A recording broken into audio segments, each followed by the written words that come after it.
You have the right and the power within yourself to choose the direction you want to go. But in the process of making that choice, understand that God is sovereign, and when everything is said and done, he will have his way.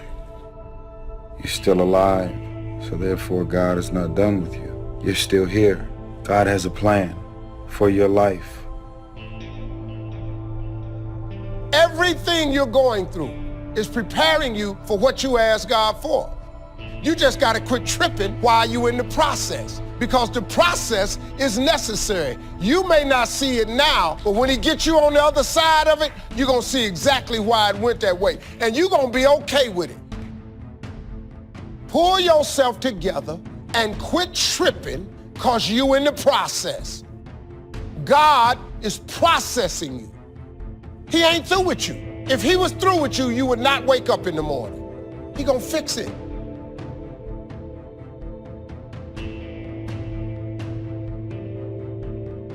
You can never shine trying to sit on someone else's sun.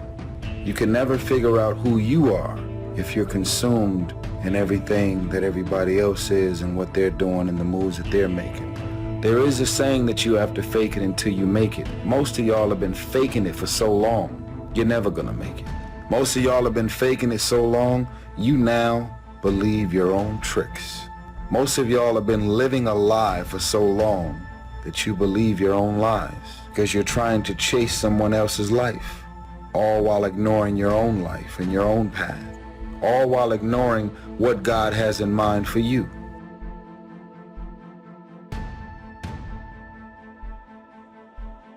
There's something in you, in your heart of hearts, that said, I'm not going to let anybody pull my strings. That said, I'm going to control my own personal economy. That said, I've got a dream I want to achieve. That said, I am the captain of my ship. That said, I'm going to control my destiny, and whatever it takes, I'm willing to do the work.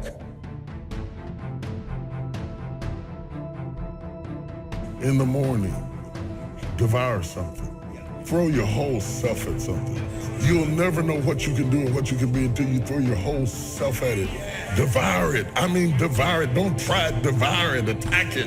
Attack it like you're going to kill it. Devour the prey. And in the evening, you divide the spoils. We have it backwards today. We want to divide the spoils in the morning. So we're blinging when we ought to be devouring. See, don't worry about whose name you wear when you're young.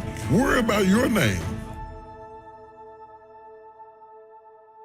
What is the vision for your life? What are the ideas and the dreams for your life? What are you supposed to be doing? Who are you? What are your gifts and talents? What is your ultimate destiny and your goals? God will never give you something somebody else is supposed to have. There is an old person down inside of you that's dependent on you to be smart. It's the person you're going to be 30, 40 years from now. Do not disappoint that person by being foolish through the strongest years of your life. And then when your back is out and your knees are swollen and you can't move around, now you're out there going to get your grind on now? When I'm in a storm, I'm trying to gain control. But God's message to all of us whenever we feel like we are in a storm is not to keep control, but to keep courage. You keep courage and God will take control. He's gonna get you through this storm. You just gotta keep courage. If you get too tightly zoomed into this one scene or this one moment or this one struggle or this one issue, you're gonna miss the bigger picture. God knows where to put you. He knows what he put in you. And he knows what he wants to do through you. How do you keep the faith? How do you keep your head above water? How do you march against the tide? How do you stand up when everybody around you seems to be falling down? How do you keep firm and solid footing when everything underneath you seems to be slipping away? How do you keep the faith? You've got to be born again. And when you're born again, there are some things you just have to take. Just some things you have to stand up under. There's just some fights you're going to have. Here's what leadership is: the challenge to be more than mediocre, the challenge to step up to a new level, a new dimension. And here's what this new dimension has: opportunity and responsibility. But who wouldn't want the responsibility along with the opportunity if it builds an extraordinary life? You wouldn't want it any other way. The refinement of leadership. Make this list: learn to be strong but not rude. Some people mistake rudeness for strength. Rudeness we don't need, strength we do need. Here's the next one: learn to be bold but not a bully. We need to boldly seize the day, boldly seize the opportunity, boldly seize the chance. But we don't need bullies. We don't need anybody to push anybody around. There's a whole new level of leadership, a new method of leadership. Here's what it is: leadership by invitation, not leadership by threat, not leadership by intimidation. That now shows the weakness of the leader. That now shows ego at work instead of skills. But it's leadership by invitation. Invite somebody to a better way of doing things. Here's what else it's called: leadership by inspiration, inspiring somebody to make the necessary changes to move up or to get the job done. As leaders, we inspire. As leaders, we entice. As leaders, we invite, entice, inspire. Not threaten. New kind of leadership. Be bold but not a bully. Next, be kind but not weak. Some people mistake weakness for kindness. It is a great mistake. Kindness isn't weak. Kindness is a certain unusual strength. But don't say, I must be weak in order to be kind. The answer is no. Sometimes you have to be unusually strong to be kind. Somebody coined the expression, tough love. Love that really tells the truth and levels, sometimes with a broken heart, but whatever has to be said, has to be said. Kind but not weak. Here's another one that's excellent: be thoughtful but not lazy. We need to give thought, but we also need to take action. Only quality people. As you think about your goals and dreams, this is not for everybody. You want to build an organization with only quality people.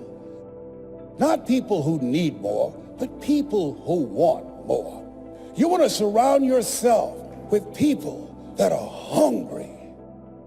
People that are hungry are willing to do the things today others won't do in order to have the things tomorrow others won't have. If you do what is easy, always looking for a way to give yourself a pass, to let yourself off the hook, to do what everybody else is doing, a job, the journey of the broke. If you do what is easy, your life will be hard. But there's something in you that says, you know, I can't do this. I can't do this anymore. It's not what you are that holds you back. It's what you think that you are not. That's what holds you back. You cannot always control circumstances, but you can always control your own thoughts. Nothing changes until your mind changes. Information does not bring transformation. Conversion does. You need to dream without just being a dreamer. Head in the clouds, yes, dreaming lofty dreams, but feet on the ground. Here's 2 or 3 more. These are excellent. Be humble but not timid. Some people mistake timidity for humility. Humility is a virtue. Timidity is an illness. It can be cured. It can be managed. And if you are timid, you got to work on it. I'm telling you, it's a weakness. It's not a virtue.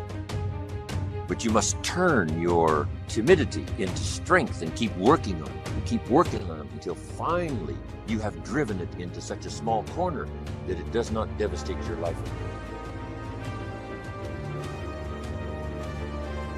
But humility is a virtue. Expands your ability to understand the vastness of it all and how small we are in relation to everything.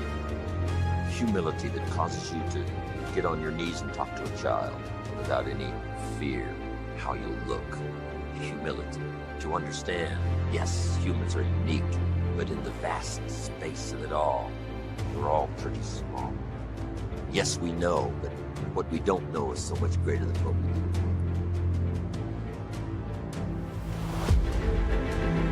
Here's a couple more.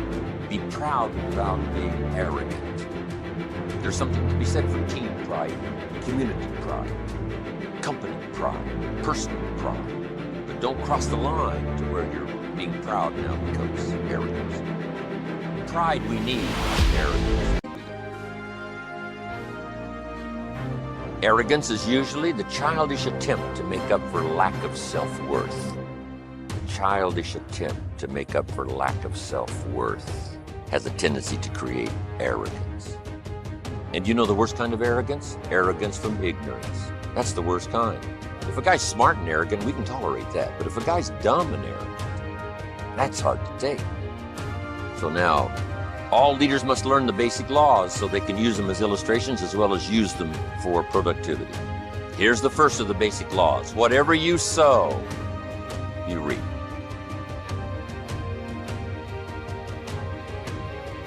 Now here's another way to put it on the positive side. In order to reap, you must sow. Reaping is reserved for those who sow, who plant. To deserve the harvest, you must plant the seed, take care of it in the summer, carefully harvest it, and then do wise things with the harvest. Now, here's the rest of the law of sowing and reaping. If you sow good, you reap good. If you sow bad, you reap bad. You can't sow bad and hope for good. You can't plant weeds and hope for flowers. It works both positive and negative. Now, here's something else about the law of sowing and reaping. You don't reap what you sow. You reap much more than what you sow. You've got to be careful sowing to the wind. It doesn't come back as a wind. It comes back as a whirlwind. That's on the negative side.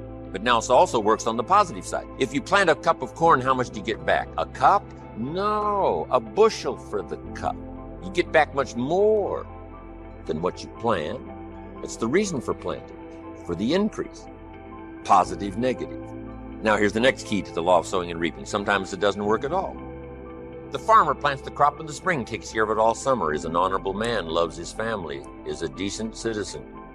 But the day before he sends the combines into the field, a hailstorm comes along and beats his crop into the ground, and it's gone, it's lost. So this time it didn't work. So now what must the farmer do? He's got to decide whether to do it again or not. Should we take another chance in the next spring? We would advise him to do so, even though he lost everything in the last harvest. And it didn't work. You didn't reap what you sowed. But here's the law of averages. Here's the odds. More often than not, you reap what you sow. More often than not, you'll have a harvest if you plant in the spring. There's no guarantee, but more often than not. And guess what more often than not is? Pretty good odds. It's better than Las Vegas. Incredible. Next, one of the most important laws to learn is the law of averages. If you do something often enough, you'll get a ratio of results. Once you understand that, the world is yours. Learning to employ people in the unique thing called the law of averages is stunning in its result in terms of fortune, future. In baseball, we call it batting average. Swing 10 times, get a hit. Swing 10 times, get a hit. Nobody bats 9 out of 10. Some of these guys are getting $5, $6, $7 million a year, batting 2, 3 out of 10. So you don't have to be perfect here. All you have to do is understand the law of averages. Now, even if you're only getting 1 out of 10, you can now start to compete. If you've been here a long time, you can get 9 out of 10. I just joined, I can only get 1 out of 10. I'm telling you, if we have a contest, I will beat you. Say, well, you just started, how could you beat me? It's very simple. While you talk to 10 and get 9, I will talk to 100 and get 10. I win. Isn't that clever? Here's what I do if I'm new. I make up in numbers what I lack in skill. Once you understand the law of averages, I'm telling you, it's so exciting to work with the law of averages. Here's the next important law, called the law of faith. Faith is the ability to see things that don't yet exist. Faith, though, can turn difficulty into reality, positive reality. Here's what faith is for. Number 1, faith is the ability to see it as it is. Faith doesn't mind seeing it as it is because faith is a miracle worker. Faith does not ignore the negative. Faith uses the negative because if there was no negative, there'd be no need for faith. If everything is okay, what would you need faith for? You need faith because it isn't okay. Now, what isn't okay? Who knows? The situation that isn't okay. So here's what faith does. Number one, faith does not ignore the negative, because faith now stands as the miracle worker if you let it work. So faith sees it as it is. If it's ugly, it's ugly. If it isn't working, it isn't working. If it's a mess, it's a mess. It doesn't hurt to call a mess a mess. You don't need to fancy it up here. If it's broke, it's broke. If it's miserable, it's miserable. Faith doesn't mind admitting that. Faith doesn't mind seeing that. Here's why. Number one, you can see it as it is. That's the beginning of faith, seeing it as it is. Now, here's the second step of faith. See it better than it is. Couldn't you see beyond the mess? The mess is for today. Couldn't you look into tomorrow? The answer is yes, I guess I could look into tomorrow. Humans have this incredible ability to look into tomorrow, to look into next week. Dream the dreams, make the plans, visualize, use your imagination, see it better than it is. Now here's the third step that turns faith into reality. Make it better than it is. Faith now must be invested in the muscle. But if you invest faith now in the action, you can take any situation and make it better than it is. Next, in the beginning of faith, seeing it as it is. Don't see it worse than it is. Don't blow it out of proportion. Some people have this tendency to blow it all out of proportion. Say, well, it can't be that bad. If it's this bad, that's how bad it is. You don't need to multiply how bad it is by 10. Just as it is. That's the deal. As it is. Don't see it worse than it is. Now here's the next. Don't see it for more than it can become. There's a thin line between faith and folly. Yes, it's possible to see yourself as a millionaire, but not overnight. Somebody says, well, yes, I can see that. Don't see it for more than it can become in a reasonable period of time. Yes, if it dropped out of the sky overnight, but that's not likely. But it's still possible to be a millionaire. It's still possible to be rich and wealthy, given a certain amount of time working with the law of averages and all the rest of the stuff we've talked about today.